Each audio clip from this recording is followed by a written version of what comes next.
Hello বন্ধুরা, সকলে কেমন আছেন? আশা করি অনেক ভালো আছেন। এনএসআই এর যে নিয়োগ বিজ্ঞপ্তিটা চলে গেল, মানে কিছুদিন আগে যার আবেদনটা শেষ হইলো তার কিন্তু একটা পরীক্ষার তারিখ, তারা সম্ভাব্য তারিখ বলে দিয়েছে। আজকের ভিডিওটা মূলত তার জন্যই বানানো, যে পরীক্ষার তারিখটা কবে এবং তারা কবে বলে দিল যে কত তারিখে পরীক্ষা হতে পারে।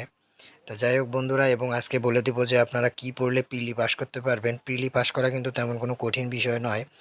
এবং যারা সাজেশন নিতে চান অবশ্যই কমেন্ট করবেন, ভিডিওতে একটা লাইক দিবেন, দিয়ে আমাকে কমেন্ট করবেন যে সাজেশন লাগবে।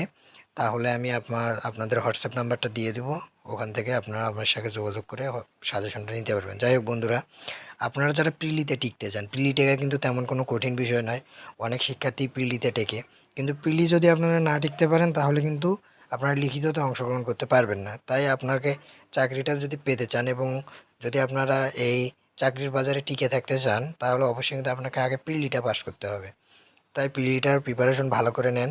যেহেতু পরীক্ষার সম্ভাব্য তারিখ একটা দিয়েই দিয়েছে, তারা পরীক্ষা কিন্তু একেবারে নিকটে, তারা এত তাড়াতাড়ি ডেট দিয়ে দেবে চিন্তাও করা যায়নি। তা যাই হোক বন্ধুরা, পরীক্ষার তারিখটা দিয়ে দিয়েছে হচ্ছে 23 মে। তারা বলে দিয়েছে যে 23 মে নাগাদ পরীক্ষাটা হতে পারে। যদি কোনো সমস্যা বা কোনো ধরনের দেশে অস্থিতিশীল পরিবেশ না হয়, তাহলে হয়তো বা 23 মে নাগাদই এনএসআই এর পরীক্ষাটা, পিলি পরীক্ষাটা অনুষ্ঠিত হতে পারে।